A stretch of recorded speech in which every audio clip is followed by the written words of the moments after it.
This podcast is sponsored by Hercules Strong Guard Tires. Visit HerculesTiresCommercial.com to learn more.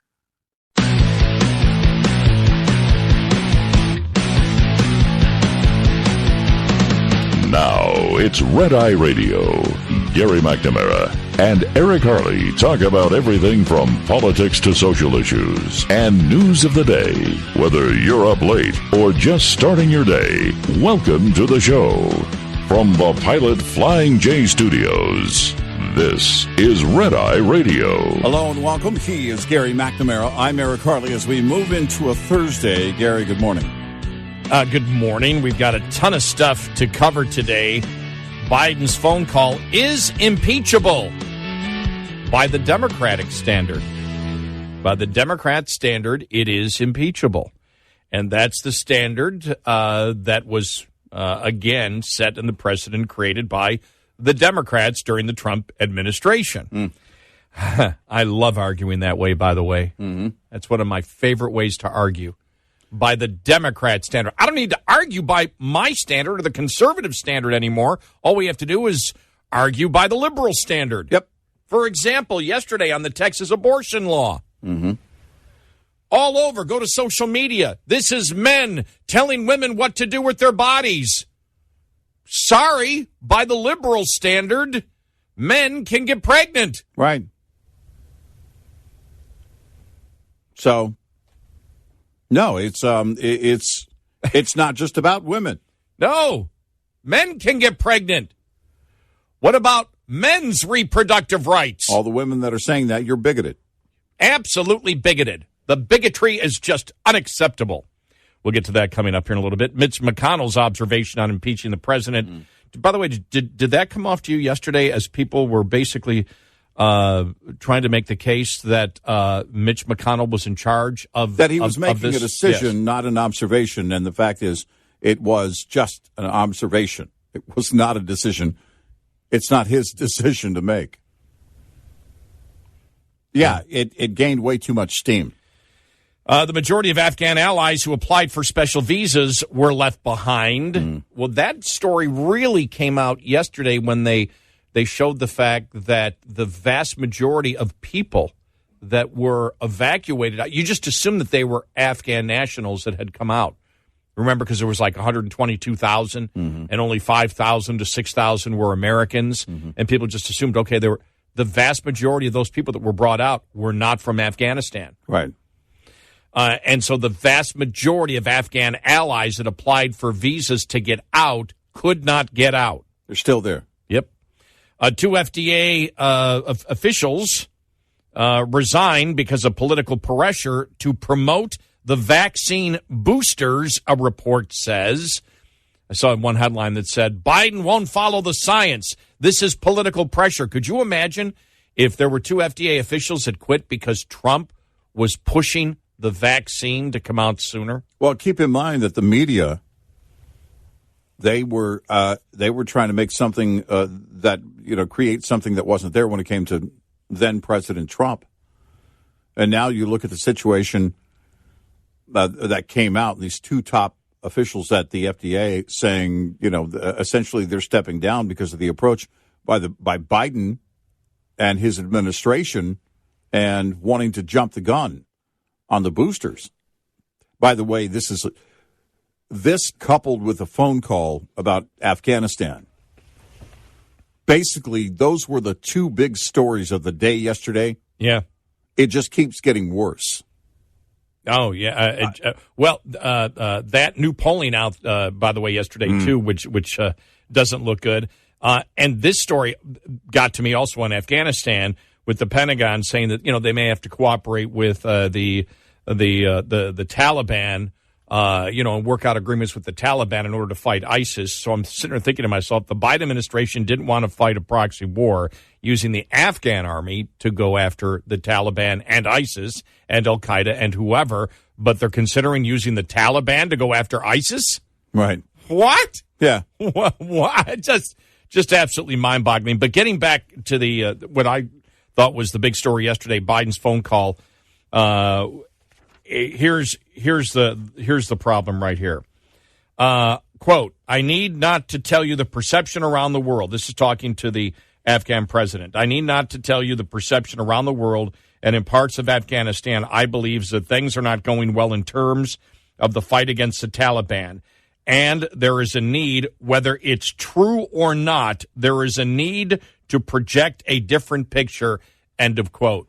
That has just opened up, the impeachment thing. That doesn't matter to me. It's not going to happen because the Democrats are in charge. Mm-hmm. The impeachment thing was there was a side note that I wanted to bring up because you had the debate yesterday. Is it impeachable or not? And it's like, well, no, we don't need to get into that. All we need to get into is it impeachable by the Democratic standard? Of course it is, by the Democratic standard, right, because of what they did with Trump.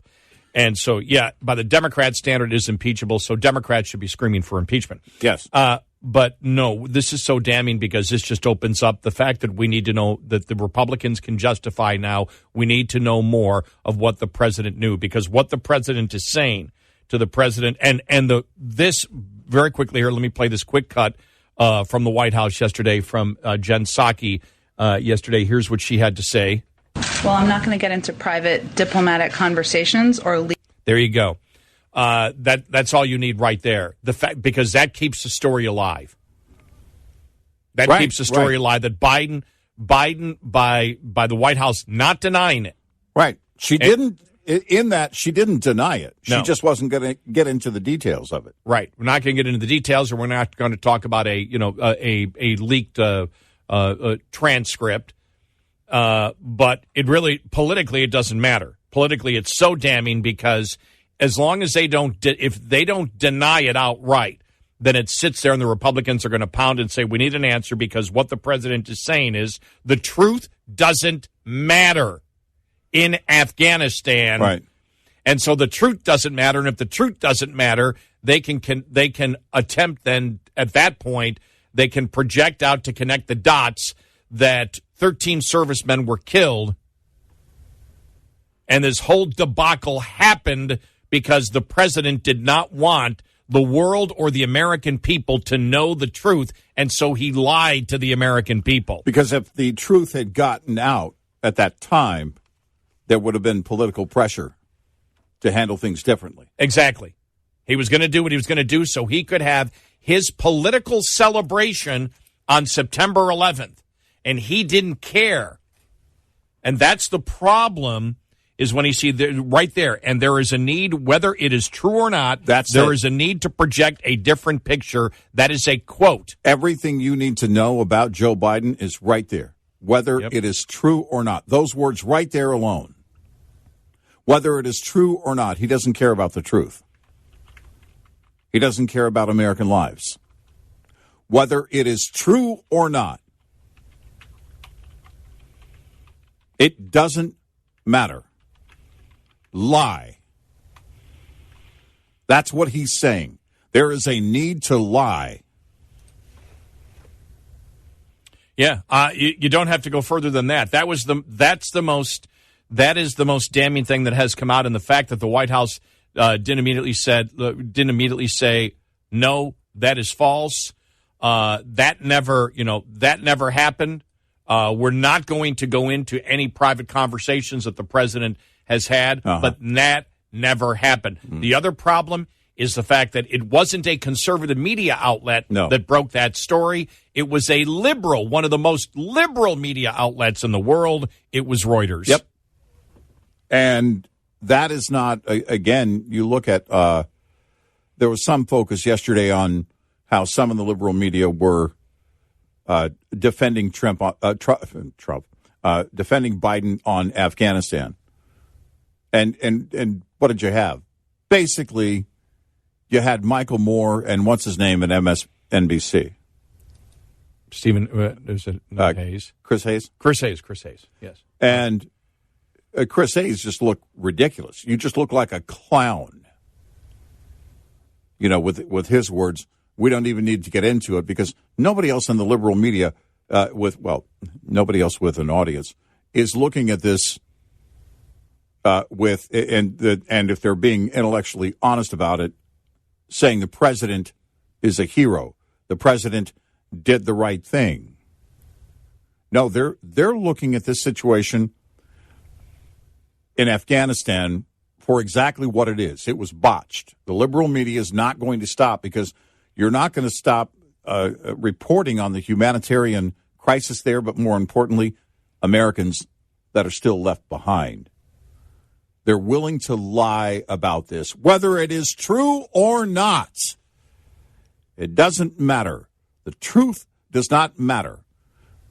And so you combine that with the story on the FDA and the fact that the liberal media was on that as well. Because here's the difference, is that if there is this perception, that, and now it is, again, I think, if you've got two top FDA officials resigning over this because Biden wanted to push this thing before they put their rubber stamp on it, which means Biden didn't care about the science.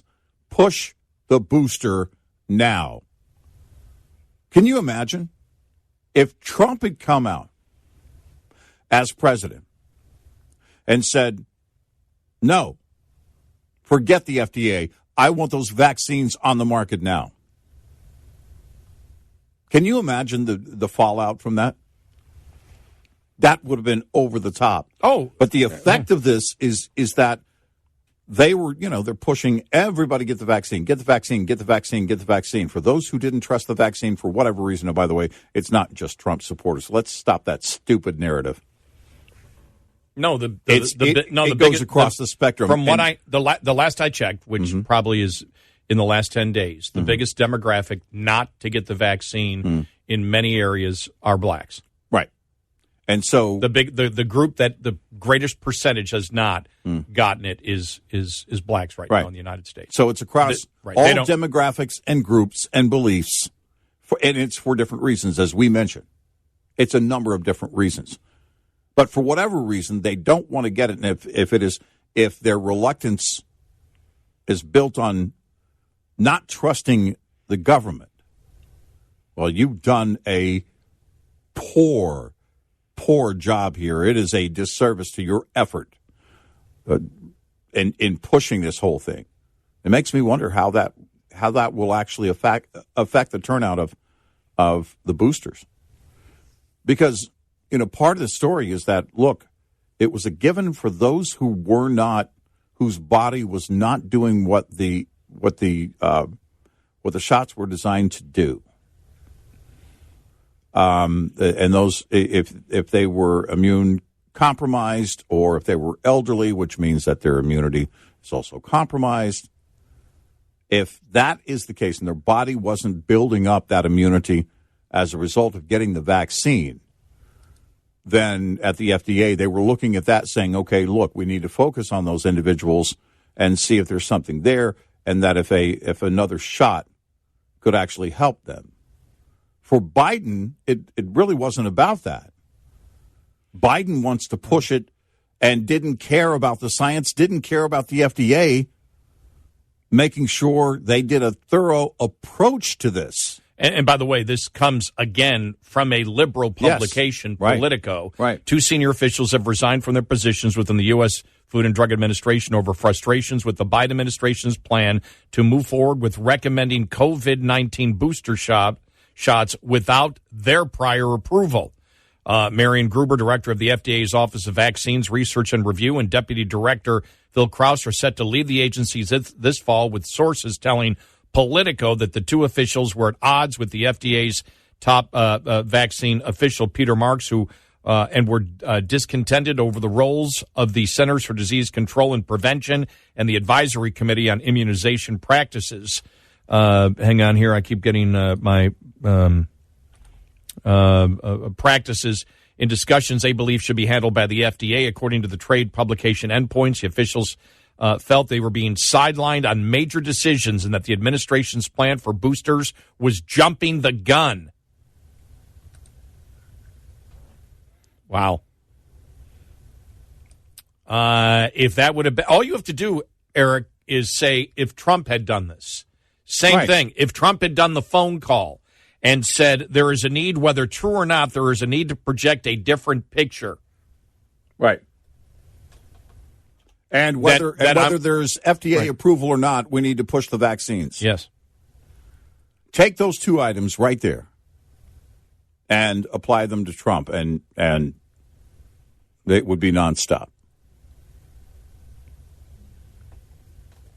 I guarantee you Pelosi would have already acted. The FDA's former acting chief scientist, Luciana Borio, took to social media to praise Krause and Gruber's work. The FDA is losing two giants who helped us bring many safe and effective vaccine over the decades to public service. So, again, those two stories yesterday, very damning for the administration. We got a great show ahead. If you want to get in, we'd love to hear from you. 866-90-RED-EYE. Lines open for your calls. 866-90-RED-EYE on Red Eye Radio.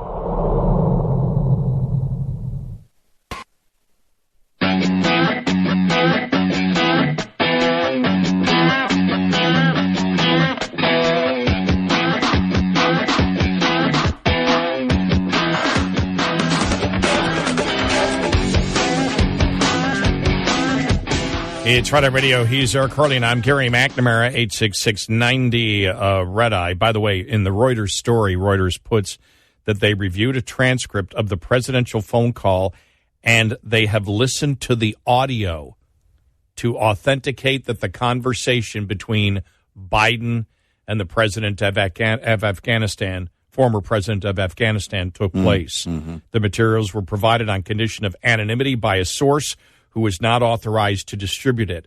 You think about this now, leaks coming. You know, we talk about how the leaks hurt the Trump administration. Yeah, this is a leak that came from within. And again, we haven't even got to the other story, the story that people inside the White House, I wonder if they're some of the same sources who said they were absolutely blown away by the fact that the president was going to leave Americans in there. Absolutely shocked. So you have dissension. To get a leak like that, to get a leak that they provided to Reuters, by the way, we've talked about the liberal media, you know, this is blood in the water, as they call it. Yeah, right. In the journalism business. Well, and on the FDA thing, it was Politico that was on it early. Yep. But for this to come out of the White House, yeah, which in all likelihood to be able to get that transcript and the audio, this is extremely high up in either the intelligence community or inside the White House. Somebody extremely high up in the White House who was able to get the actual audio. So it's either somebody extremely high in the intelligence agencies or somebody inside the White House. Well, and think about it. It didn't leak until after the withdrawal, right? Mm-hmm. And so it makes you wonder if it wasn't somebody who was really, really high up, that it wasn't somebody who was in the intel that was assigned to the president. Here is your forecast. The remnants of Hurricane Ida will continue to move through portions of the East Coast today. New York City and Boston will receive 3 to 5 inches of rain, winds topping out at near 50 miles an hour, sustained winds at 35 to 40. Tornado watches and warnings in that region today, mainly south of the system. The Mid-Atlantic and Carolinas will be clearing later today. The Midwest and a good bulk of the states east of the Mississippi will be clear. Scattered showers for the Deep South. Just east of the Central Rockies, we will see the likelihood of showers extend into Nebraska and South Dakota. And you could encounter some heavy rain today from Sioux Falls to Rapid City on I-90, throughout Nebraska on I-80, and I-29 north and south from Fargo to Lincoln.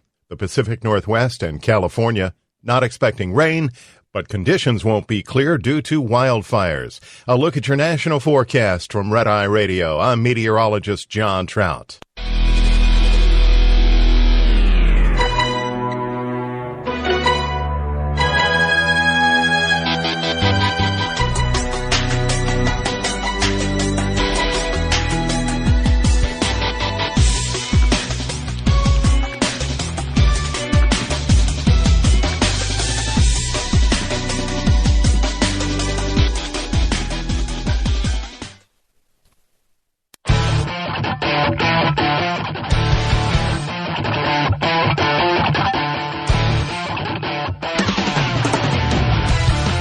Silence is violence. We're doing our part.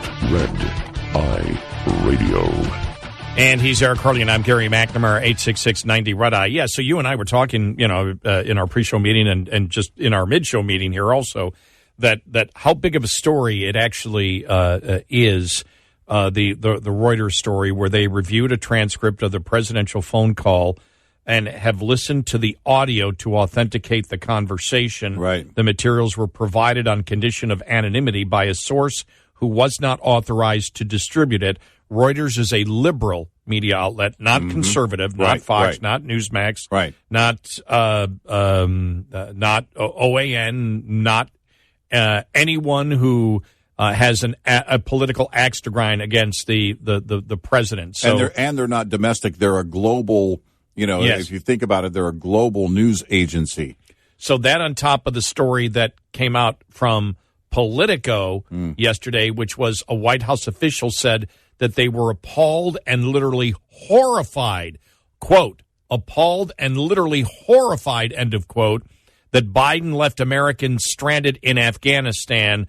A new report reveals from Politico, again, not a conservative or Republican media outlet. Right. An administration official told Politico they were stunned by the president's decision to leave Americans behind as the Taliban solidifies their power in the country and reportedly engages in door-to-door executions. Quote, here's the quote, I am absolutely appalled and literally horrified we left Americans there, the official said. This is more the quote. It was a hostage rescue of thousands of Americans in the guise of a non-combatant evacuation operations, and we have failed that no-fail mission, end of quote. So what he's saying is this was a hostage. This is coming from inside the White House, according to Politico. Yeah. So that combined with the Reuters story, and you and I said when we read the Reuters story, during the last segment, we said, well, that combined with this story, is it somebody inside the White House? Because Reuters not only, and this is really pretty intense, not only had the transcript of the phone call, but listened to the actual audio, and the only people that would have that and have access to that would be people extremely high up in the White House, our intelligence agencies, and during the break, you brought up another possibility that it was the former president of Afghanistan, Ghani, right, who also had it and didn't want to, or somebody in that previous administration, the Afghan administration, who said we're getting sick and tired of this, that the American president pounding on us and saying that we didn't do it when he made it clear that he wanted to lie and was willing to lie about what was going on. I think that's a distinct possibility. The phone calls like that are often on our side, on the U.S. side, are often populated by a number of people. If you didn't know that before, you learned that during the Trump impeachment over the phone, over his phone call. But it could be, more than a dozen people that are on that phone call that are listening. But you look at then the possibility of, okay, who would have a recording of it? How would you obtain a recording of it? You would have to have clearance at a pretty high level to be able to get that if you were going to leak it from the administration somewhere in the White House or something, the Pentagon or whatever it might be. And then on the other side, okay, what would be the motive for someone that worked for Ghani, one of his top aides or officials that looked at that? And again, as you mentioned, they're getting tired of Biden. And the excuse was out there again yesterday. It was, in fact, Psaki. I was watching the press conference, and she was saying, well, we've said it again, that we didn't know that the Afghan army and government was going to fold so quickly. This is Biden's ego. Hey, man, this isn't on me. The Afghans just gave up. They gave up and ran. No, they had no choice because you withdrew the air power, you withdrew the backing of the U.S., and they were being overpowered, and you knew that was going to happen. Whether it is true or not, those words from that conversation. So it's quite possibly that Ghani or someone, actually, I would think it would probably be someone close to him or that worked close to him, had a copy of that conversation and said, hey, don't put this on us. They knew the Taliban was going to have a great, and was already at that time, was already getting a tremendous advantage. They had leverage that was building in city after city after city, and then we saw how it went down and how quickly they captured those cities, including Kabul, in a matter of days once they got to the biggest cities there in Afghanistan. So I think there would be a great motive for Ghani or someone in Ghani's ranks somewhere that is tired of this president putting it on Afghanistan, the former government of Afghanistan and its military leaders. It could be a top or former top military leader of the Afghan army. Yeah, that may be looking at it going, whoa, this isn't us. You're trying to put this in our corner. And then again, we have to look at the other possibility, and that is the waning confidence in this president. And you think about whether it's somebody in Intel or somebody from the Pentagon or an advisor or somewhere where they look at it and say, look, start to finish here, this guy could not handle it. Biden is not capable of handling this, and this needs to get to the media. I mean, those are all your possibilities there in terms of who would have a motive to leak this. But as you mentioned, I think the most important part is that with Jen Psaki yesterday, they're not denying it. They're not saying this conversation didn't happen. She's just saying she's not going to comment on it. They're not going to go into it. Look, we always look at all possibilities across the board. I think we've always been fair at doing that. We started when when we got into this, well, I don't know, this new dimension on January 2nd, 2017. Yeah, right. Remember that. It's like, okay, all right, these accusations against, Trump and leaks and everything else. We've always said, we go through all the different possibilities and throw it out there. We're not throwing out conspiracy theories. We're throwing out the possibilities that exist and all the possibilities that we can think of. That's what we're doing right here. But the other possibility, remember, when the leaks came in the Trump administration, the whole point was somebody's trying to take down the administration. Right? People disagree with Trump. They're trying to take down the administration. You think about this, that if this came from within the White House or the intelligence agencies, because remember, because we're looking at people that have motivation, and that's why we just looked at the former Afghan government. They have motivation because he's blaming them. Right. Other motivation is this is the intelligence and everybody was in agreement. And boom. The day after that comes out that everybody was in agreement, or maybe it was the same day that he was saying that it was consensus across the board, and all of a sudden, boom, this comes out. Well, is this somebody high up in the intelligence agencies that has, because as you mentioned, we found out from the whole Trump conversation with the Ukrainian president that there were dozens of people, over a dozen people that we're listening to that phone call. But listening is one thing. Having access to the recording. Having access to, number one, the transcript. Number two, the recording.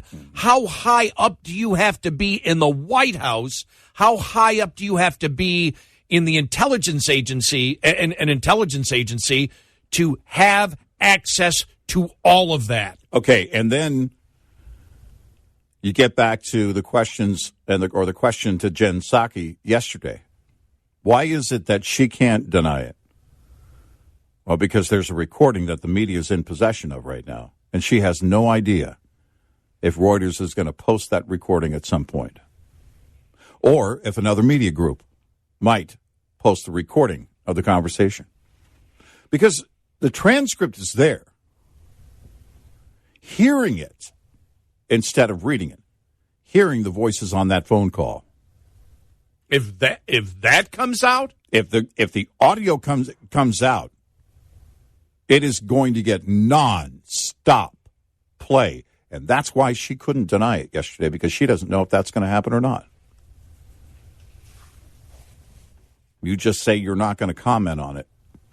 And in case you just tuned in right now, we're talking about the conversation that the Reuters story says that he had with the former Afghan president while he was President Ghani back in July. Was it the 20th? Yeah, July 23rd. July 23rd, where he said let me just make sure I get the exact. I need not tell you the perception around the world and in parts of Afghanistan, I believe, is that things are not going well in terms of this fight against the Taliban, and there is a need, whether true or not, there is a need to project a different picture, end of quote. Mm. And so putting that out, it's either, that came from, and here's the thing that I look at where they say the materials were provided on condition of anonymity by a source who was not allowed to distribute it. You would think immediately by that would be somebody in the United States, because they don't have the authority. They're not authorized to distribute it. It's against the law right. if they did it. And we said, well, if you're part of the former Afghan government, there's nobody, you can't say that you weren't, that you weren't authorized, because you don't need authorization. There's no government anymore. Right. It doesn't exist. Or is that the way for Reuters to hide or give the perception that it came from the administration when actually it came from the former Afghan president and the people surrounding him? Yeah, I guess it's possible. Either is possible. It's just that. But then the story of Politico about the White House official appalled and literally horrified. Mm-hmm. My God, I mean, that's because you look at it and when you see it, either it's got to be the president of a former president of Afghanistan that had that tape, or the digital tape. Mm. Okay, sorry. Recording. Let me get out my TDK essays. Either had the recording, or somebody extremely high up in the intelligence agencies, and not just somebody listening to the phone call. Right. Somebody who had access to the recording, or somebody inside the White House that had access to the recording of it. Right. And that in itself is mind-boggling, because somebody who released that and takes the chance of facing the penalties of releasing that means that possibly means they want to take this presidency down. Right. One way or the other, there is great motive on either side.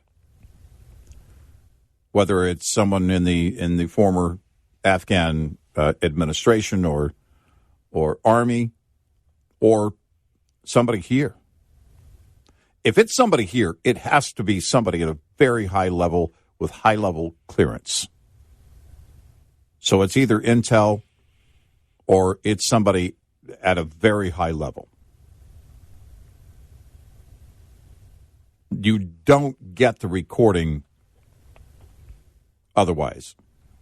If it's the Afghans, that's one thing. But if this came from inside the White House, inside this administration, that's going to be a big deal. And by the way, I suspect the curiosity is going to be building for a few days here to find out where this came from. And I'm really wondering if we're going to hear this conversation, if we're going to actually hear the audio. Because if Reuters can get it, who else can get it? Exactly. 866-90-RED-EYE. Get in touch with Red Eye Radio, toll free at 866-90-RED-EYE.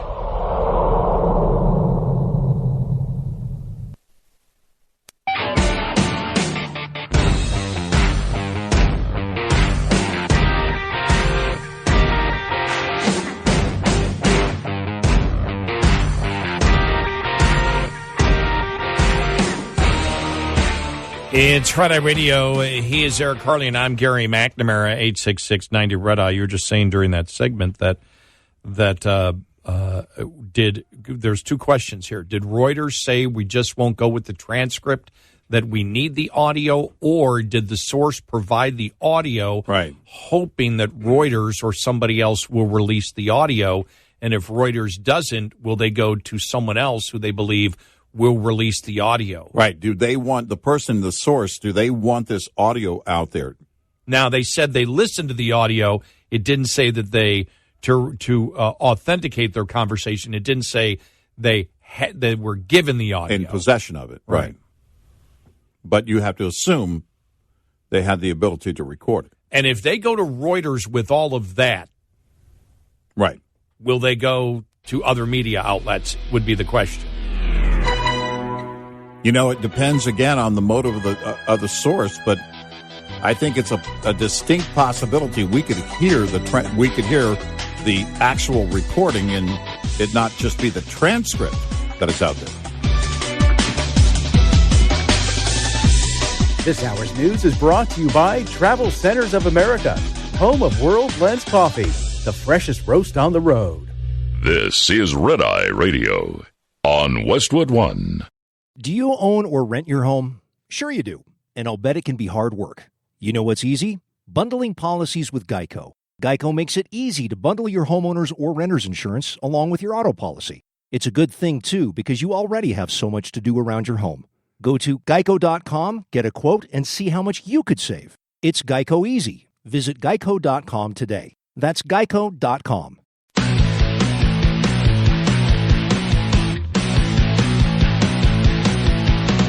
Now it's Red Eye Radio. Gary McNamara and Eric Harley talk about everything from politics to social issues and news of the day. Whether you're up late or just starting your day, welcome to the show. From the Pilot Flying J Studios, this is Red Eye Radio. All across America and around the world, 866-90 Red Eye. He is Eric Harley and I'm Gary McNamara. Welcome and good morning. RedEyeRadioshow.com is where we stream our show live. Get our app, put it on your phone, and listen when you want. You know, some of the other stories out there you and I had talked about, that when school begins again, that the critical race theory debate will continue. Just reading here, Politico, this is from Associated Press article they reprinted. Conservatives get organized as Democrats push critical race theory in schools. That's Associated Press. Yeah, right. Again, not a conservative or Republican media outlet. Right. So when you've got Democrats stating critical race theory isn't being taught in the schools, what are you talking about? There's the headline. Yeah. Conservatives get organized as Democrats push critical race theory in schools. You saw that teacher that was suspended in Loudon, Virginia, the Virginia State Supreme Court, that was over the liberal transgender activist movement. He's been reinstated. There's been school board meetings that have been reported here over the last 24 hours that are getting out of control again. Right. This is all coming back like you said it would, and you were the first one to say, hey, look, all this stuff we're talking about, when we started talking about it in June, school's ending.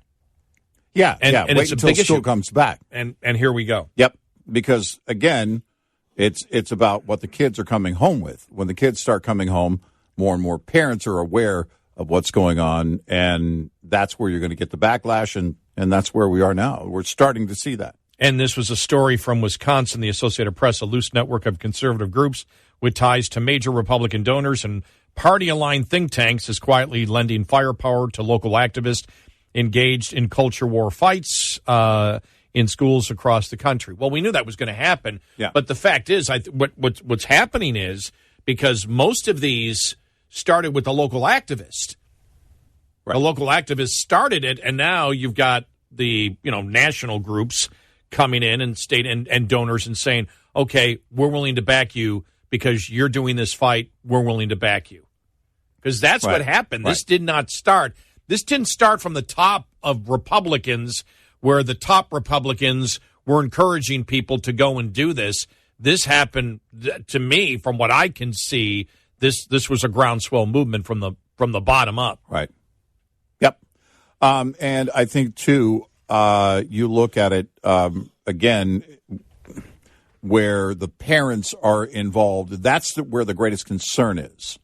this has more grassroots potential than a number of things regarding public schools, if you think about it, in recent years. And the reason is because it really isn't, when the media tries to tell you Republicans, well, politically, yeah, Republicans have been very vocal about it. But step outside the beltway, step outside the political fray, and what do you have? You have, it's not white parents, just white parents that are upset about it. It's parents of color. You have Latinos, African Americans that have been very vocal at some of the meetings because they look at it and say, whoa, why are you trying to teach my kids this? That they're going to, if they're African American, they're going to be oppressed. They're oppressed, and they will be oppressed for the rest of their lives. I don't want my kids being taught that. And you have on the other side of that, you have you have some parents that are white that are looking at it going, don't teach my kid to be a bigot and judge by skin color, which applies to all the kids, regardless of ethnicity or skin color. You're teaching them essentially to be bigoted. You're teaching them identity politics. You're teaching them to judge people by groups and not as individuals. And that crosses a spectrum, a political spectrum, again, that is much wider than just the Republican Party. And I think we're going to continue to see this. And it'll be interesting to see where we are, I don't know, a couple of years from now. But it's happening. Here's the great thing. It is, while this is a national discussion, these meetings are happening, of course, at a local level, which is what is great about anybody who is a conservative loves, more of those decisions to be made at a local level. And this is why. Not that Biden isn't pushing it. Not that the Biden administration still or doesn't have this on their agenda. Of course they do. This is part of it. But the effect, the rollout of it, happens at a local level with school districts, and that's where these parents are empowered because they can attend those school board meetings. And that's a good thing. Well, it's a whole different ball game when it comes into your house. When they send your kids home, teaching them to judge by skin color, that's where the line will be drawn. Or remember, one of the biggest things back in June was I believe it was a white father and a black mother. Right. And they just said, our kids are coming home saying, that dad's, we can't have a marriage with our kids telling us coming home from school that dad is the oppressor of me. Right. Right. And so this has to stop. And I think it was a story of how did a suburban, interracial couple, get to the forefront of critical race theory. Well, that's because you're playing identity politics. Yep. It's so obvious. I mean, it's across the board. We haven't talked about it in a while because, a couple of weeks at least, because of Afghanistan, but it's a continuing narrative on the show. And I know at times people might think you're repeating yourself. Well, that's because they are. Mm-hmm. And so we repeat ourselves with the same defense that they're the ones that are practicing identity politics. Mm-hmm. They're the ones that are judging people by groups. They're the ones that don't judge people as individuals, but by a particular group. And they keep widening that group out there. Yeah. And they keep widening the number of oppressors and the number of victims, but they're all in a particular group. They're the ones that are the bigots. They're the ones that are intolerant. Mm. They're the ones that stereotype, which all leads to what? Racism. Yep. And it's obvious, and everybody knows it. We've been talking about it for years, by the way, to no debate. Because once you articulate it and once you break it down, you can't debate it. Well, this is it. The Democrats need the permanent crisis, in this case, a permanent racism crisis. And that has to be done through indoctrination. And, I'm guessing what they were hoping for is that the kids would come home and this is how delusional they are. The kids would come home with all of this critical race theory learning, and then they would bring it into the home, and that the parents would go, wow, I didn't know that. I will say this about homework when it comes to kids, right? I've got kids and 8 grandkids. I got 4 grown kids, 8 grandkids. And it's always the case that when it comes to math, and a guy like me, when like my first grade grandson is probably going to still teach me a lot of things about math. You know what I mean? Mm-hmm. So I'm sitting on the couch and, if he's over on the weekend, he's going to definitely school me. I think that's what the liberals were thinking. They had to have been thinking. Parents will go, oh, well, we didn't know. The fact of the matter is that this is very different than 2 + 2. This is something where, again, you're teaching your kids to either be a permanent victim or a permanent oppressor. And they can't, and that they can't change it. It's in their DNA. Wow. That's again, that's a huge fire point for parents, because we don't, as a society, we don't operate that way. The media, social media, they want you to believe that racism is the biggest problem. Activists want you to believe racism is the biggest problem. In our day-to-day lives, we get along as a society with relatively few exceptions when it comes to racism. Are there ignorant people out there? Yeah. But going about our day, our encounters with people who are of all backgrounds and skin color are pleasant and actually uneventful. It is the media that drives this. It is the agenda. It's the activists that drive this. And they need you to believe that if you're someone of color, you are being oppressed, and that will never change. And that if you are someone who is white, you are the oppressor, and that will never change. And both of those are false. I'm not saying there aren't real victims of racism in our society. It certainly happens. But it's not systemic to the point of absolute when it comes to genetics and skin color. Right. That is where you're looking at a just an absurd idea, and you have to wonder, what is the point of that? The point is to create a permanent racism crisis. Well, and if you look at, as we said before, systemic racism does exist in this country right now. Systemic bigotry does, systemic intolerance, systemic stereotyping, and it is owned by the Democratic Party. Yeah. So it does exist. Yeah. It's out there because they're the ones that are judging people not as individuals but by groups, and they admit that they do so. Right. Stacey Abrams said, hey, identity politics works for us. Identity politics is judging people by a particular group. And that means that some groups are victims, some groups are oppressors, and as you know, it keeps expanding. Mm-hmm, so, it does exist in this country, but where they claim it exists is where they lied. And now, with the Department of Justice looking at all the liberal cities for systemic racism in their police departments or whatever, it shows that even the liberals understand if there is systemic racism, it exists within liberalism. Right. Right. And it's over and over again. It's demonstrated over and over again.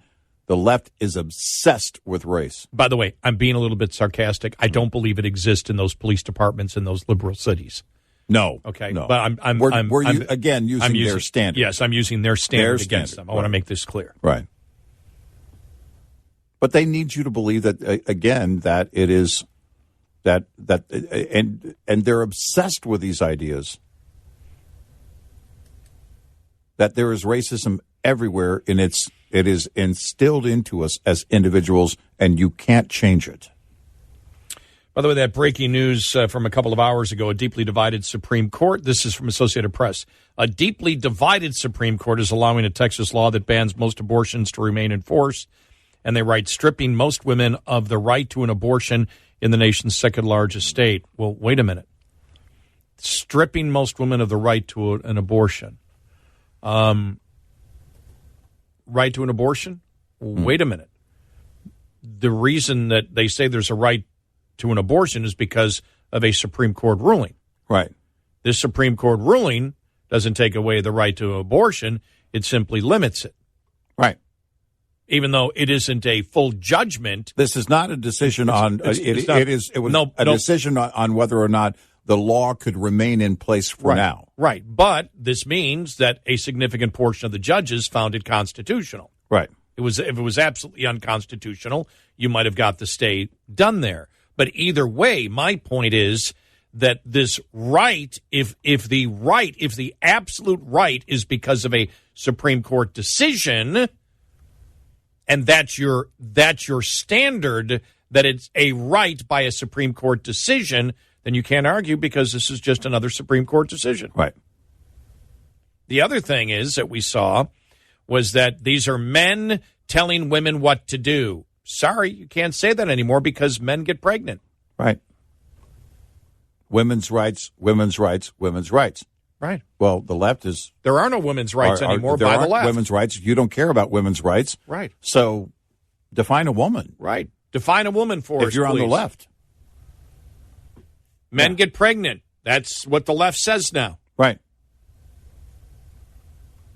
So this is an issue for men, too. Yes. Don't throw your bigotry at men. How dare you? Who get pregnant. How dare you? Imagine somebody who's just tuning into us that has never heard us before and can't figure out the sarcasm in all of it. Oh, man, this is a completely different show than what I thought. This is, again, and we have to be very clear on this, it is a decision on whether or not to block the law. You know, this, as we said from the very, very beginning, I'm not going to go back. It's something that we've debated all along, through, since Roe v. Wade. Mm-hmm. But it's an issue of when is a human. Yeah, right. And the left is picking arbitrary points. Right. Is it because if you get down to it, probably it's, most people would look at it and go, well, probably when it doesn't matter. It's science. Science would probably dictate, and I believe that the more that science is out there, that it's when the sperm hits the egg. Right. And, but for the left, science isn't science because, again, well, if it isn't a man is a woman, a woman is a man. Well, if it isn't then what you're stating is it's not a human being until it's outside of the body, and by what scientific judgment does that come from? Exactly. That's why this debate will never end. It will never end. It will likely go on for ages. Yeah. Yep. I don't think it'll ever end. Right. Oh, and by the way, also we'll talk more about it coming up. 866-90-RED-I. Tips from J.J. Keller and Associates Incorporated on defensive driving. Oncoming vehicle. It's a situation that no driver wants to think about, but the reality is it happens. You're driving down a 2-lane road and an oncoming vehicle is coming into your lane. What should you do? First, you should brake and hit the horn. Applying your brakes allows for more time to evaluate the situation. If the other driver does not go back to their lane, steer right and identify the softest landing spot if you need to hit something. The key is to steer right. Never steer left, because the other driver's instinct will most likely be to steer right, which could ultimately cause a collision. Be prepared for anything when on the roads, even the mistakes of other drivers. It's always best to drive defensively. This tip was brought to you by J.J. Keller and Associates Incorporated.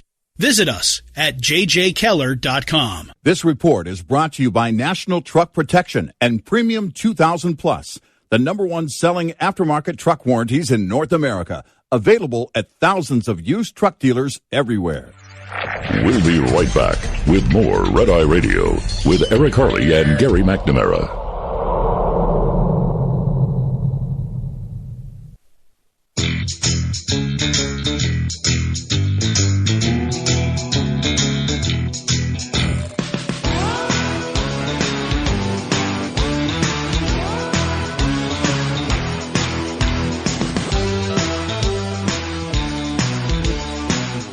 It's Friday Radio. He is Eric Harley, and I'm Gary McNamara, 86690 Red Eye, if you would like to get into the show. The other thing is, too, when you look at social media on the whole Texas abortion issue, the left is still trying to portray it as men versus women. When if you look at the polls out there, it's very close. I mean, it's 50-50 men and women on abortion in this country. So they make it seem like it's that, but they're losing. They will lose the argument that it's men trying to tell women what to do, because it's the left that now has said that men can get pregnant, right? And that if you say that men and women are different because women have vaginas, then you are being a bigot. So they're losing that argument based on their insanity. They're losing their own argument. Yeah, they defeat themselves in that argument. But of course, it's always been an issue of when does life begin. Yeah, and we, as you mentioned, I agree, we probably won't have that decided anytime in our lifetime. Yeah.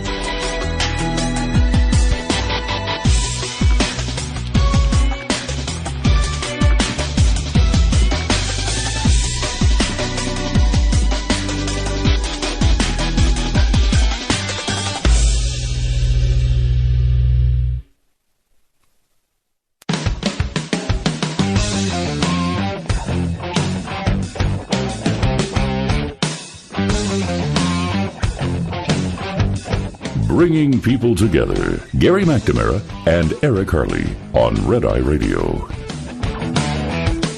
It's Red Eye Radio. He is Eric Harley, and I'm Gary McNamara, 86690 Red Eye. Look at some of the polling out there, the latest Rasmussen presidential daily tracking poll. 42% of likely voters approve of Biden's job performance, 56% disapprove.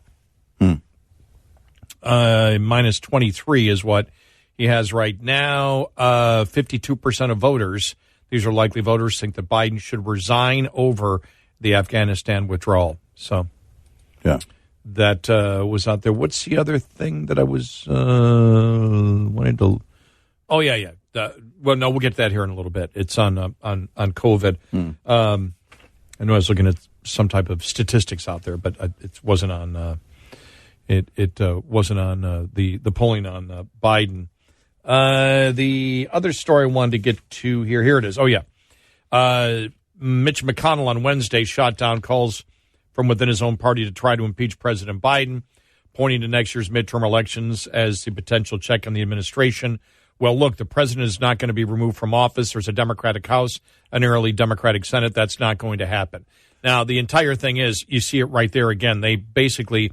that he shot down calls within his own party. No, he didn't. No, he didn't. He made an observation. He's not saying that members of his party shouldn't be calling for it. He's just pointing out reality, and that is Democrats have control. I saw that yesterday. I went, why would he do that? And I read the article. I go, well, he didn't do that. He didn't do that. Because, quote, well, look, the president's not going to be removed from office. There's a Democratic House, a narrowly Democratic Senate. That's not going to happen, McConnell said. In an event in Kentucky, asked if Biden's handling of the drawdown in Afghanistan merits impeachment and if he would support it. There's not going to be an impeachment. Yeah. It said McConnell's comments aren't the first time he's pushed back on impeachment. Well, it's an observation. It's not a decision. Right.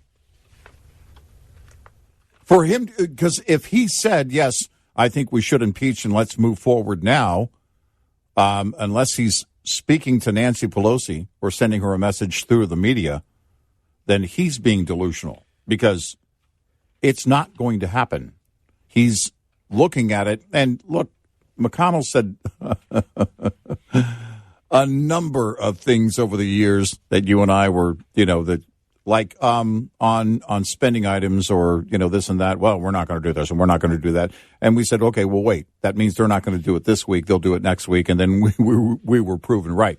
This is not to defend McConnell. It's to go after the media and how they wrote this, as if McConnell's telling all the Republicans to stand down. And that wasn't the case. He was just making an observation, not a decision. Right. And he's in the Senate. Yeah. He couldn't impeach if he wanted to. Right. He can't start that ball rolling, I mean, it just, I really thought yesterday, I said, okay, are they trying to Are they trying to pit Republicans against each other here? Is this what they're? Oh, sure. Is this in the media what they're trying to do? Because obviously that isn't what was going on. He's simply that's like somebody saying, "Well, I heard Eric and Gary, and they're against impeachment." No, what we told you is it's not going to happen. Right. I'd love to be wrong. I'd love for him to be removed from office. That's a delusional thought if it includes the idea that it's going to happen, because it's not. Yeah, it's not going to happen. And now I will admit, though, I think politically it'd be the wrong thing to do right now. It's not going to happen. But if the Republicans took power in 2022 to do that in the last 2 years, when you've got a totally incompetent president, because the goal politically is to win and win for a long time. Well, and as we've stated, when you saw weak Jimmy Carter, and Biden is a majorly way weaker than even Jimmy Carter was. Yeah. And as I said yesterday, I was an adult during Jimmy Carter, and Biden's no Jimmy Carter. But when you saw after Jimmy Carter such a weak presidency, you had 12 years of Republicans in the executive branch, and really the influence, if you take the 1994 Republican wave, you had a wave of a conservative movement that went all the way through the 80s and halfway through the 90s. I would say this, that if they had the votes to get it done both in the House and the Senate and have him removed, I think it stands to reason that that same political effect would be in play, not just because they were able to it would be the first time ever that they would be removing a president from office. If that were to happen, I think politically that would also be horribly bad news and have an effect for many years, not just for that reason, but the effect, which would be President Kamala Harris and what she would handle, what she would hand the Republicans in terms of a victory in 24. Look, you're always going to members of the House saying let's impeach. Mm-hmm. I guarantee you talk to any of those Republicans that say let's impeach, and you talk to them and say, well, the other option it would be would be Harris. Here you have a damaged guy. Mm-hmm. You know, Harris. You think Harris is going to do any better? No, but there needs to be some accountability. We'll make it the election. Yeah, but I'd rather see it impeached. I guarantee you talk to any of these Republicans, it's not 100%. It may be 60% of me would like to impeach him, but 40% of me understands that the other way would still be a good way because the Republicans could dominate for over a decade because of such a weak Biden presidency. They get political shelter because they know, and Democrats have done this before, it's part of the game. They get political shelter because they know that it's not going to happen. They can look strong by calling for impeachment, knowing full well it's not going to happen. And then, again, I don't know, buying some street cred with their supporters in their district. But you are delusional if you think it's going to happen. It's not. Right. And that's how we started the show saying, look, it is impeachable by the Democrat standard because the Democrats created a new standard for impeachment. Right. On phone calls. Because the social media debate yesterday focused a lot on, well, is it impeachable? Is it and even some conservatives chimed in, well, it is, it isn't. By their standard. It is. It is. Yes. By the Democrat standard, it is impeachable. Yeah. Based on what they impeached Trump on, it is impeachable. Yep. Yeah. And so because he's telling a foreign leader that no matter what the situation is, let's lie about it. Yeah. If the situation isn't what we think it is, let's lie. And that helped to get American soldiers killed. Impeachment is a political process. Right. Yes, high crimes and misdemeanors were set where it's supposed to be a criminal action that was committed, but as we have seen, Democrats have changed that standard. It may not be a good thing, but Democrats have changed that standard of impeachment. Democrats have changed the standard of impeachment that if the president recognizes the separation of powers, that is an impeachable offense. So they've gone way beyond just a phone call. They've gone on the fact, the president said that he has a constitutional right to go to the courts. Nope, he doesn't. He must abide by what the legislative branch, one Yeah. One section of the legislative branch tells him what to do, and if he doesn't, well, that's impeachable, and he should be removed from office. So they've really lowered the standard of impeachment. Yeah, right.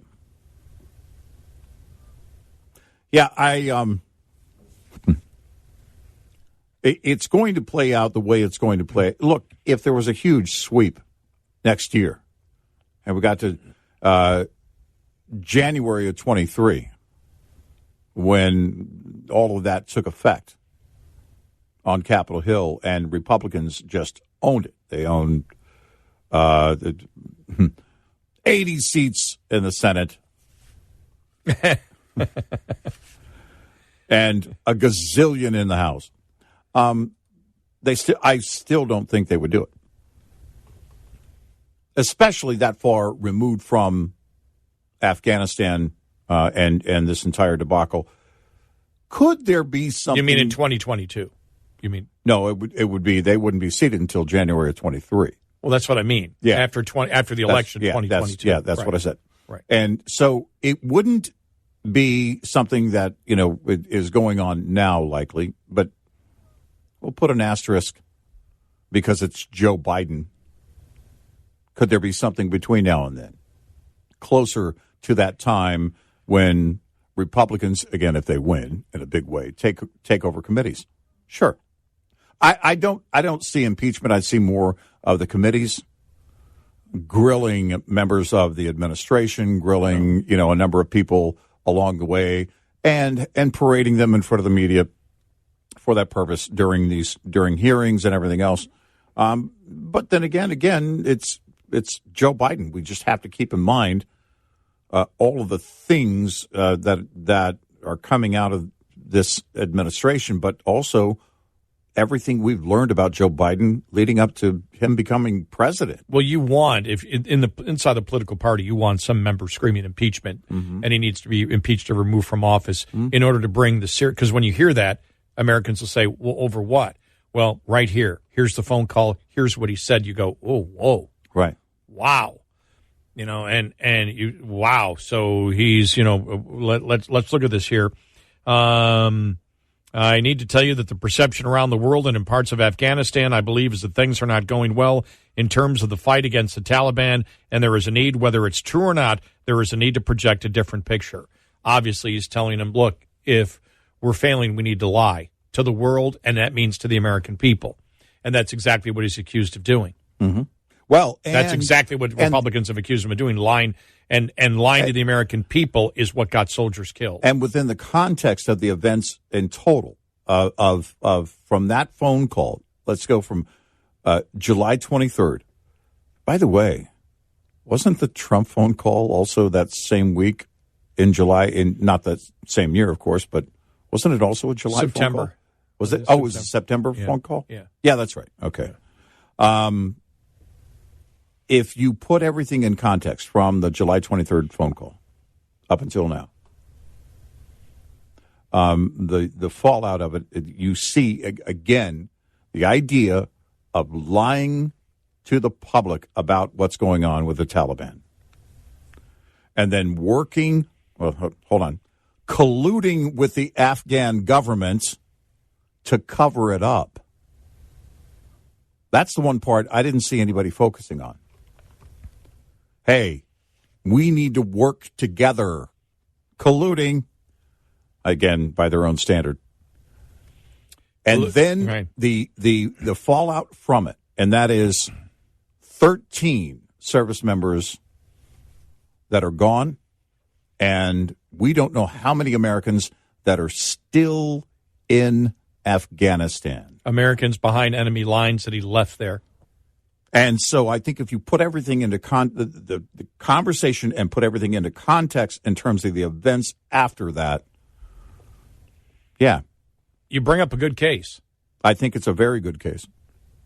It's a great political and moral case. Political means moral, maybe not criminal conduct, but as you and I've said, morally, the president, in my opinion, may differ from others, dereliction of duty without question as commander in chief. Well, and abandoning American citizens, and as we've mentioned, impeachment is a political process. Exactly right. So it's when you look at it, and if again you put it all into context, sure, absolutely, it's still not going to happen. I don't have any confidence of that happening, even after the midterm. It's Republicans will likely not move on it. 86690 Red Eye. Coming up, more with Gary McNamara and Eric Harley. It's Red Eye Radio.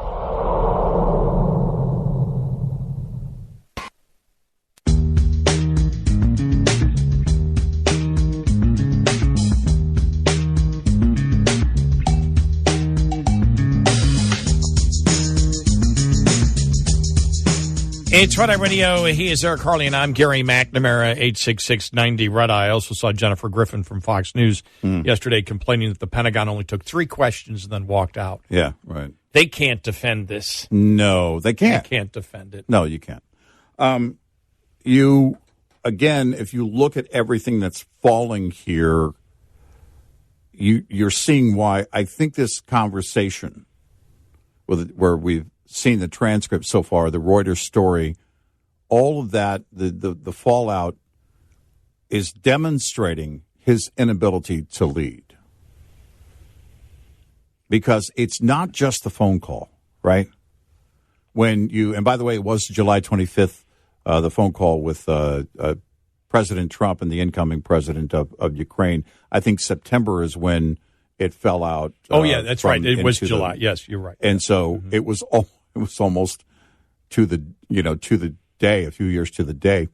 But if you look at everything that's demonstrated, it's not just the phone call. Did something happen after that phone call?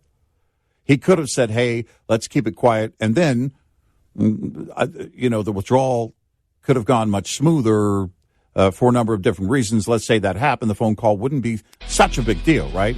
Mm-hmm. It still is for us because saying we need to lie about this is a problem. But given in the context of what happened, you put everything together, it is a big deal, and this story is not over.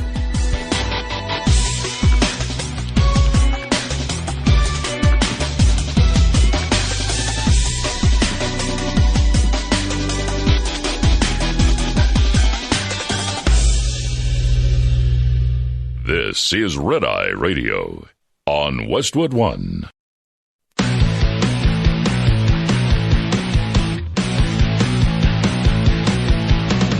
Now it's Red Eye Radio. Gary McNamara and Eric Harley talk about everything from politics to social issues and news of the day. Whether you're up late or just starting your day, welcome to the show. From the Pilot Flying J Studios, this is Red Eye Radio. All across America and around the world, 86690 Red Eye. He is Eric Harley, and I'm Gary McNamara. Thanks so much for being here this morning. Sorry, a little trouble with my voice there. Just real quickly, wanted to get to this the other day, and just because of everything on Afghanistan, and we got more coming up here in just a couple of seconds on the call, as it's being referred to, Biden and the former President Ghani of Afghanistan. This actually came from NewYorkTimes.com interactive on the COVID-19 and the 2-week moving averages in cases. Kyle Smith, National Review, New York Post, put this on Twitter the other day, and we never got a chance to get it. And this is something that you and I talked about, and this goes to, I can't think of his name, the former head of the FDA. Scott Gottlieb, who had said about 3 weeks ago, he said, this thing is going to peak in the southern states in 2 to 3 weeks. You're going to see that it changes, and it's going to move up north. And it's basically because I saw this yesterday in an article, nobody has any idea why it might be decreasing in the south and then increasing in the north. Well, yeah, we do. Behavior. People are going inside the house. Yep. But the 2-week moving averages in cases, and this was from 2 days ago, Louisiana, minus 50%. Florida, minus 28%. Missouri, minus 14%. Mississippi, minus 8%. Oregon, plus 28%. Delaware, plus 42%. Minnesota, plus 47%. Pennsylvania, plus 63%. And he writes in there, every region is going to have to tangle with Delta. Yeah, right. And I think, again, based on what we've been told, the nature of that variant is that it's faster moving, it's more contagious. And so at some point, it's coming to your neighborhood. And I don't know of any major metro area or state where it hasn't hit hard, some harder than others, as we mentioned, in the South. But then again, the nature of a faster moving variant means that it will go through the population faster, which means we'll see a peak faster and then a decline faster. I don't, again, you and I aren't virologists and we're not trying to be. It's just we're going off the very basics of science from what we know, and all of this is logical, and no one has come out to say that it is any different. That you're looking at it, and the consensus seems to be right now that, okay, it moves through a population faster, you get to a peak faster, and a decline faster, which is what we could all hope and pray for.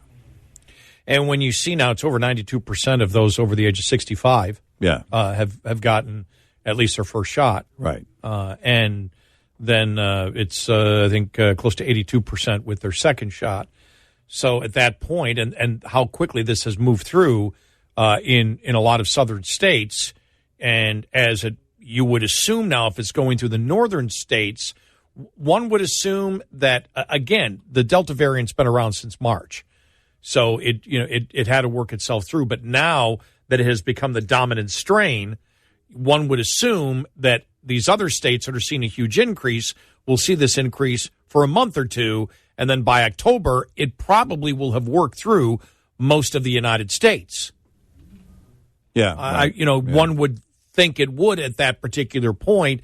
And then, that the other story that has come out that has not been I've debated anymore, that if you've actually got the virus, it's more effective than a vaccine. And I think we mentioned this last week in the middle of all the Afghanistan stuff. We didn't have a lot of time to talk about it. And you and I said, wow, Twitter isn't banning that. Right. And nobody's coming out now and saying that isn't true. Because remember, Fauci was making the case, because the whole case, remember, initially on was that you need to get the vaccine even if you've had COVID, because because they believed that it might not be as effective as the vaccine for creating your own immunity for that. I haven't heard anybody debate that over the last couple of days. If they have, I'll do more research on it. If they have, excuse me, but we've been focused in on so much on Afghanistan, but I would have thought that would have been a huge issue. Because I clearly saw the story that they believe that if you get COVID, that actually provides more immunity than if you actually get the vaccine. Right. And so that was a huge story. So we saw that. So I was waiting for the response. I never saw the response. I saw a story, and I'll have to learn more about it, but I saw in our area they're going to start offering the antibody infusion. And I have a ton of questions, I guess, for doctors and virologists there, right? Okay, so the idea was, remember after Tom Hanks got it? And he said, well, the idea is that now we want to be able to donate blood so those antibodies can benefit other people. All right. To what effect is that the case? Is that really is that more of a preventive and not a treatment?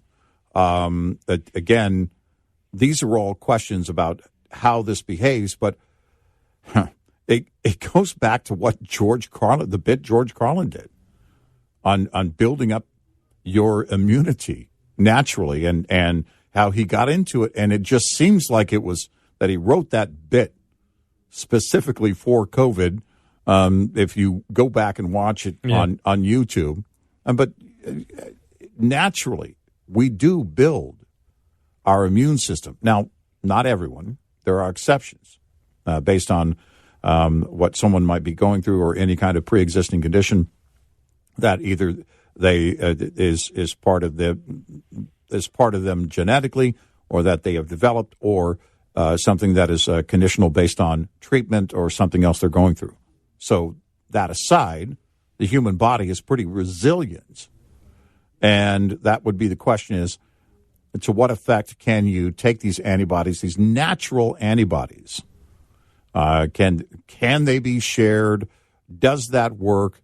And on the individual level, I'm really curious, because when I saw that headline that they're going to start that infusion treatment here in our area, I thought to myself, I haven't been tested for antibodies, and since I'm vaccinated, would it be detectable?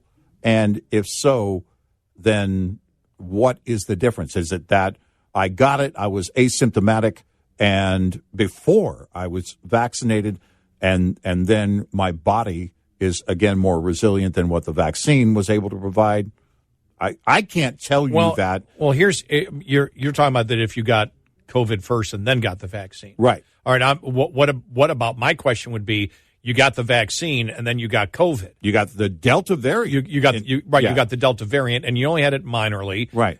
Like Governor Abbott, right? Yeah, right. So he got vaccinated. He got it, but 4 days after he tested positive, it was gone. Mm-hmm. Did that significantly strengthen his immune system?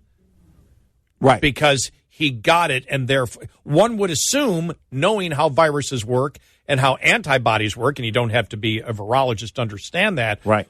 I would assume yes. Well, what degree? I don't hear enough talk about that. Those are questions that I want answered. Anecdotally, I have 3 family members who had breakthrough cases, and they were all relatively mild. I have a 4th family member that had a breakthrough case, and it was not mild, but it wasn't the worst that they had felt. That's how they described it. That I've had the flu before, I've had other viruses before, and they lingered a lot longer, but I still felt very crummy. In other words, it was, I think it was 4 to 5 days, and they were homebound, of course. They quarantined themselves and worked from home, and I look at it, and again, you wonder with all of these things, and it does vary from person to person, of course. Yeah. It's not just about any pre-existing condition. It's also about our behavior. How many of us are exercising on a regular basis? How many of us are eating right? And how many of us are, again, engaged in behavior that allows our body to be more resilient, promotes that immune system to that extent. Again, it varies. So, well, I think I told you this off the air that when I went the other day, I went to a restaurant in Fort Worth. Meet my buddy Paul, who had to evacuate him and his wife out of Louisiana. Mm-hmm. And when I was going there, huge line. I mean, just huge line of cars. I'm like, what's going on? What are these people doing? I mean, there must be a traffic jam. They're all making a right turn. I get up to the corner, and it says instant testing. Yeah, right. Yeah. Get your results in 10 minutes. This line, you must have had to wait an hour and a half to get in to do it. Wow. I walk into CVS. Nobody's there to get a vaccine. All these people are waiting to get tested. I don't get it. Who are the people that are all getting tested? Right. Are they people who aren't vaccinated? Are they vaccinated? Are they not? Are they not vaccinated? Are they vaccinated? Do they feel a little bit sick? But I couldn't believe how long the line was for a drive-through to get tested. I guess there are some employers that right now that are saying that you have to have a regular negative test. I mean, that would, if you're going to do that, you would basically require that testing to be every day, right? Because you could test if they said, well, once a week. Well, yeah, you could test negative, and then you could contract the virus later that evening, right? So you would have to test every single day. So I'm not sure that would be a driver. I'm guessing these people many of them are symptomatic. And the question would be, how many are vaccinated? How many aren't? And why that drive? Why Why is there that kind of demand for testing? Yeah. It was the most that I have seen. I mean, it was a huge. I was driving by. I said, these people are going to be waiting an hour and a half to 2 hours.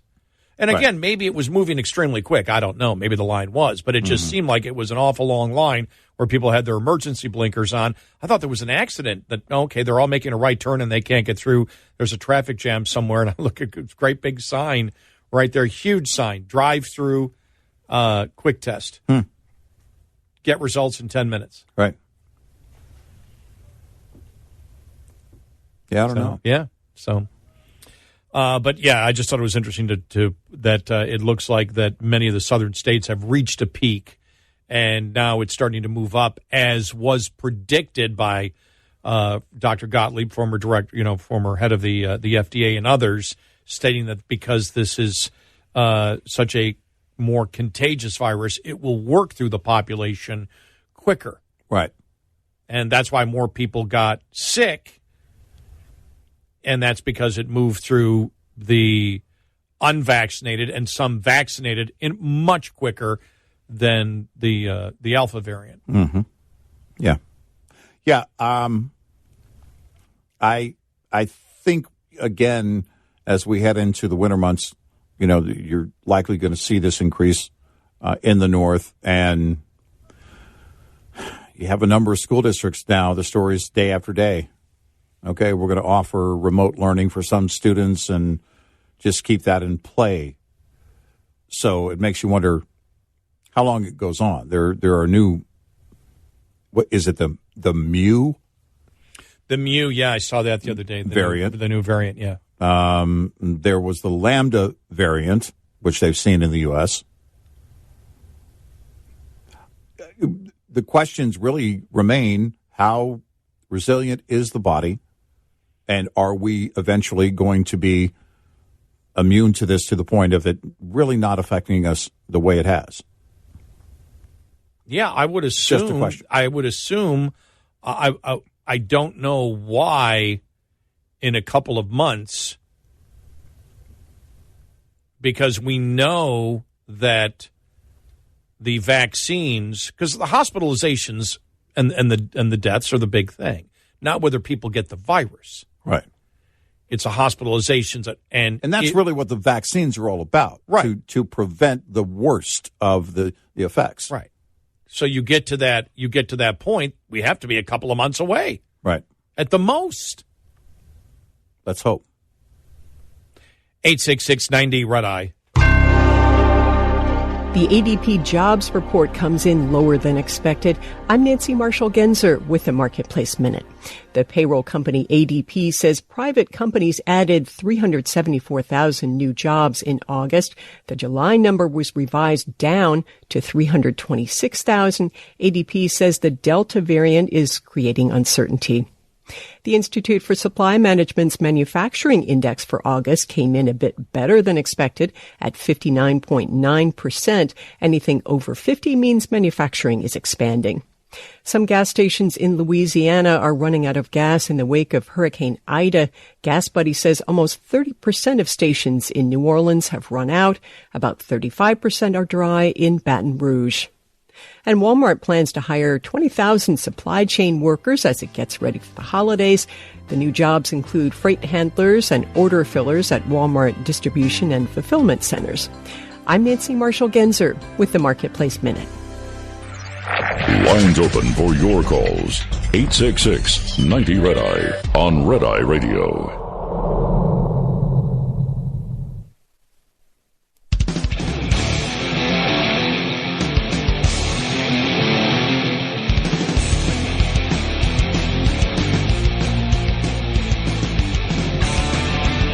It's Red Eye Radio. He's Eric Carly, and I'm Gary McNamara, 866-90 Red Eye. The other stories that had come out, Moderna starts their data submission for their COVID-19 vaccine booster, but the other story was a study into the immune response of the two mRNA COVID-19 vaccines found that Moderna's vaccine created twice as many antibodies as the Pfizer vaccine. Researchers analyzed the antibody levels of Belgium healthcare workers after they received both doses of the vaccines, including 688 vaccinated with Moderna and 959 who received the Pfizer shots in the study published in the Journal of American Association on Monday. Among those who had not been previously infected, the Moderna recipients averaged, I have no idea what this means, 2,881 units per milliliter compared to Pfizer recipients who counted 1,108 units per milliliter. Okay. Participants who previously contracted COVID-19 reported higher antibody levels, raising the overall average among all participants to 3,836 units per milliliter for Moderna and 1,444 units per milliliter for Pfizer. So there you go. The antibody levels in those who received who received Moderna were higher in infected, uninfected, and across age categories, according to the study. So, yeah. Well, we saw the some of the data from the Pfizer and the Pfizer fall off after the fourth month. Mm-hmm. So it will, again, are they going to be going back to the drawing board on that one on future variant versions? That remains to be seen. Here is your forecast. The remnants of Hurricane Ida will continue to move through portions of the East Coast today. New York City and Boston will receive 3 to 5 inches of rain, winds topping out at near 50 miles an hour, sustained winds at 35 to 40.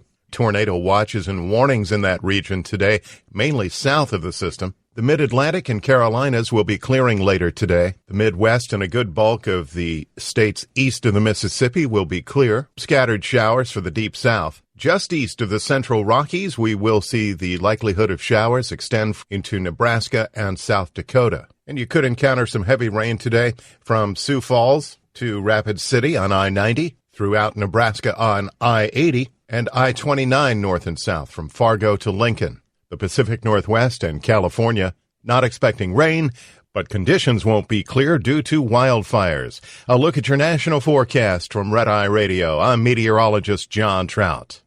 Your forecast is brought to you by Kendall Super DFE. Its low viscosity leads to increased protection and fuel savings, and that leads to victory. Kendall Motor Oil. You get out what you put in.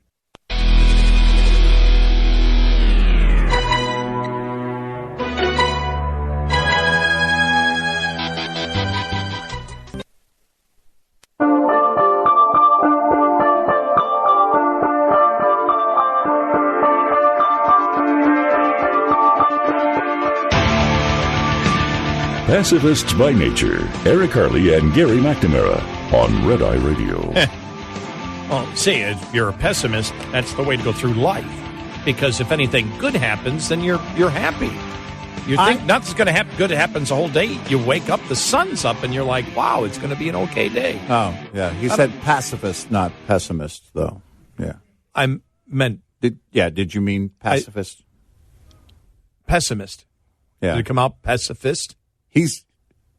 Big guy is saying pacifist. I said pacifist? No, you said pessimist. Gary McNamara. Yeah. Yeah. Deep voice guy said what? Pacifist. Pacifists by nature. Oh, I thought Not he said pessimist. pessimist. Oh, okay, all right. Okay. No, we're definitely pessimists. Oh, okay. All right. I thought he said pessimist. Yeah, no. Okay. See all the music in there? I didn't hear it right. Yeah. Never mind. When we were talking about natural racehorses. SNL reference. Look it up. When we were talking about the booster shots, and we talked about the FDA earlier, and two of the head people going to resign. We went through that story earlier, and this was over the fact that they don't believe the FDA has been consulted enough when it comes to the boosters. We just told you the story that Moderna now is, putting their data out as to, about their booster because Pfizer has already put theirs out. That other story that came out that said Moderna produces twice as many of the antibodies, which would bring you and I were having the discussion off the air that if the Moderna produces twice as many antibodies, per the double dose vaccine, are they going to suggest, is it going to be across the board, Johnson & Johnson, this also comes into effect because you got the Johnson & Johnson, right? Yes. Yeah, so the whole point is we haven't heard much about that, have we? They released some information. Some data was released. About a booster? About what they might be recommending, although that is not complete yet because they're not at that phase. And so what might be needed, I guess, is where they were headed with that. Now, the efficacy period and how much of it goes away over several months, and that's the call. But what's interesting is that we all now have to question, because while the private sector has laws that govern them lying about something, the public sector does not. So a president, his administration, can get away with lying, and lying in and of itself is not necessarily unlawful.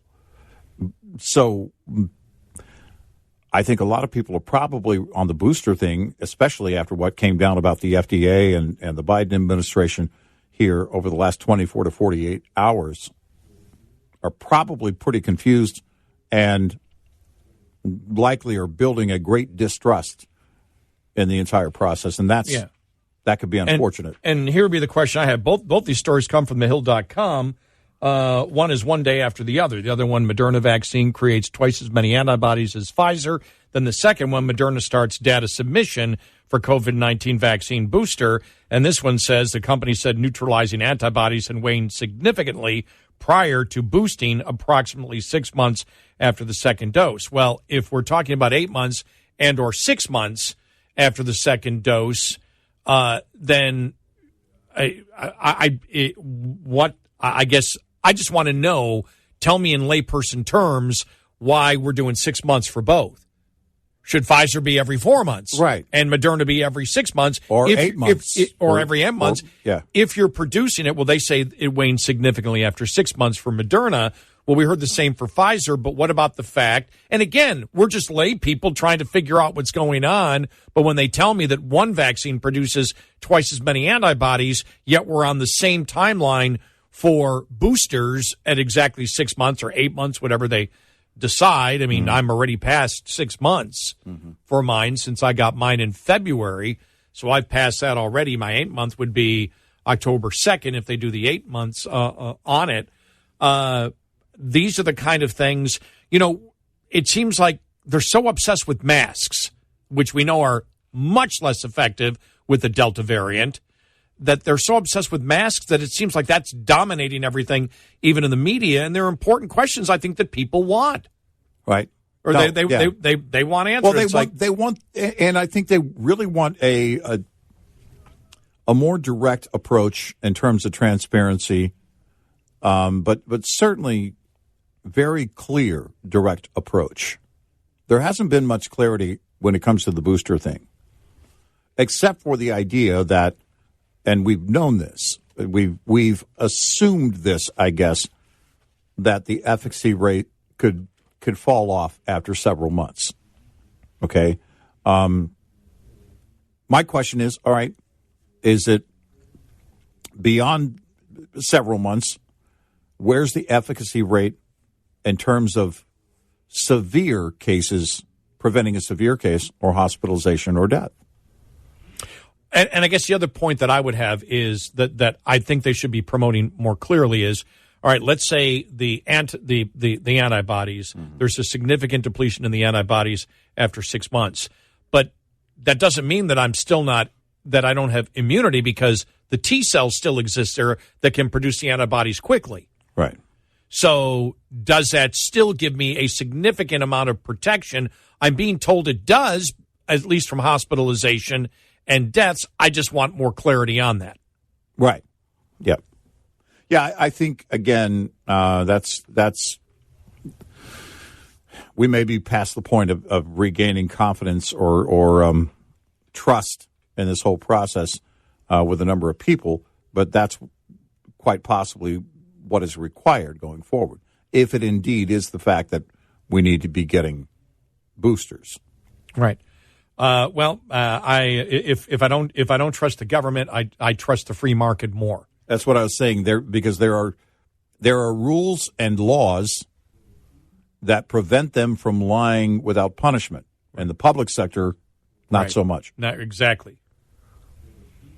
And so the pharmaceutical companies, even though I know there's money to be made, they can't lie the same way politicians can lie. Well, and politicians can lie right.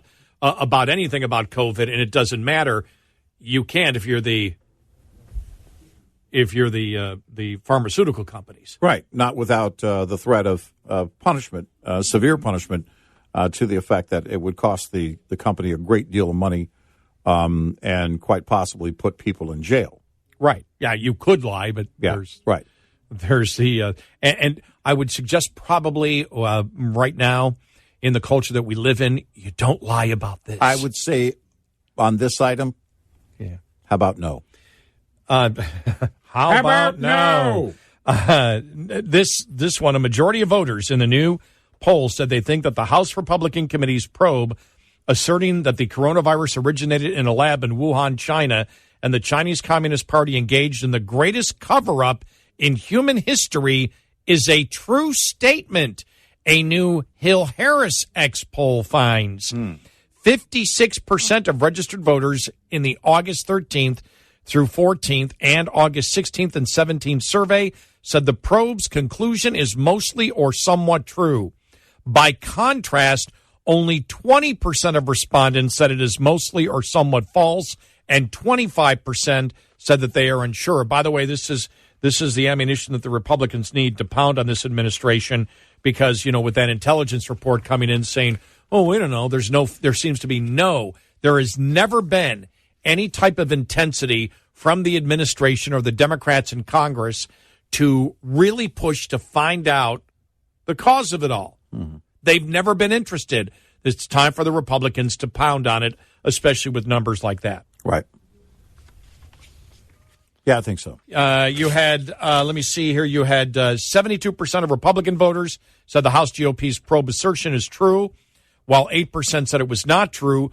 Pluralities of Democrats and independents said the probe's conclusion is mostly or somewhat true. 44% of Democrats, 49% of independents. So there you go, and I don't have the ones that because a lot of people said we don't know.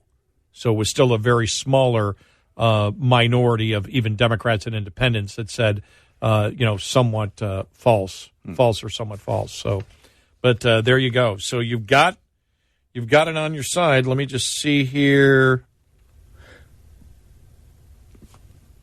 No, there it is.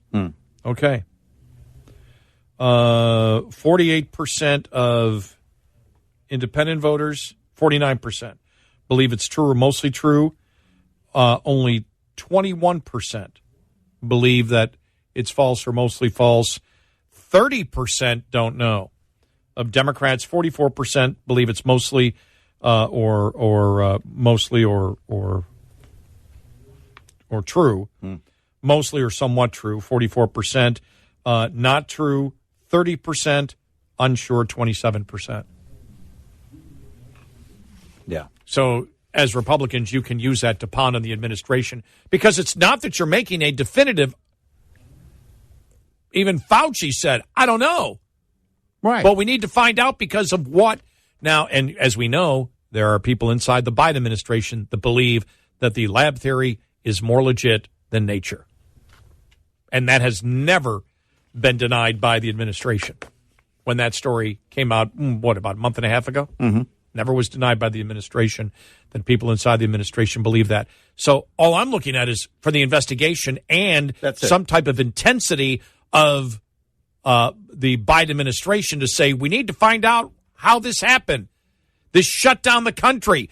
It's still continuing to shut down a portion of the country. It's affecting the things that we do in every life. We need to find out the truth. Biden, nothing. Democrats, nothing on this. Why? And here's the thing, too. is it likely China's going to share information with us? No. No. But it's certainly not going to happen. It's for certain that it will not happen without this administration pressing our allies to press China for information. Wall Street Journal came up with a great point last week, I believe it was. This just popped into my head. I remember reading it. And they said they should declassify what the intelligence agencies know, and the intelligence agency that says, yes, we do believe there's more than a moderate chance that it came from the lab. Tell us how you know that. Yes. Declassify that information. Based on, exactly. Right, declassify what, forget about the report, declassify what the intelligence agency, the one intelligence agency especially, that said it's more than even a moderate chance that it came from a lab. Right. Well, let us know how you know that. Yep.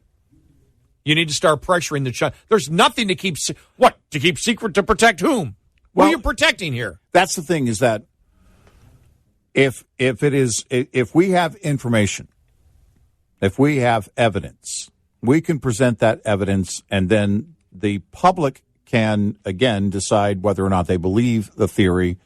And from there, that the public will drive that political pressure to find more answers. Because we all have to be asking the question whether or not this is still going on. Is the practice still in place? And to what extent? So it doesn't happen again. So that it doesn't happen again. That's the only way that you're able to learn from this and correct the mistake.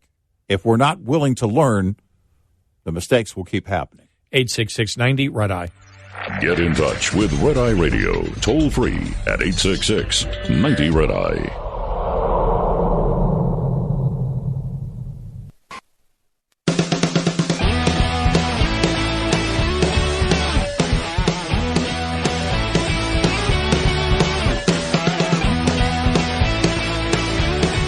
It's Red Eye Radio. I'm Gary McNamara along with Eric Harley, 866-90-RED-EYE. You know, it is National Truck Driver Appreciation Month, and we want to say thank you, drivers. All the drivers out there, we thank you for everything that you do, the sacrifices you make on the road. I talked to one driver out there just the other day, and he spends 5 or 6 weeks on the road and then gets home for a week.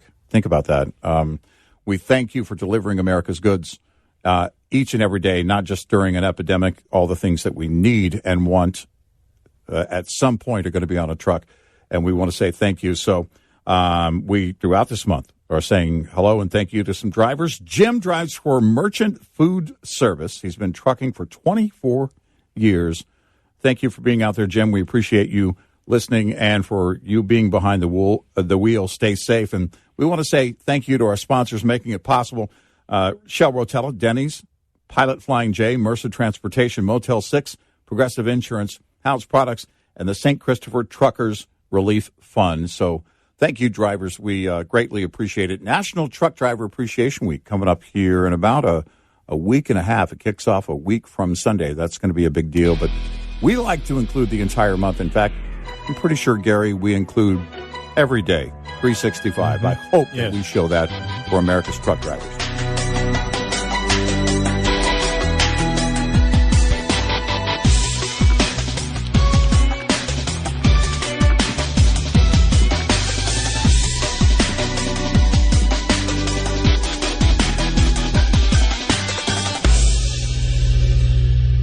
This is Red Eye Radio on Westwood One.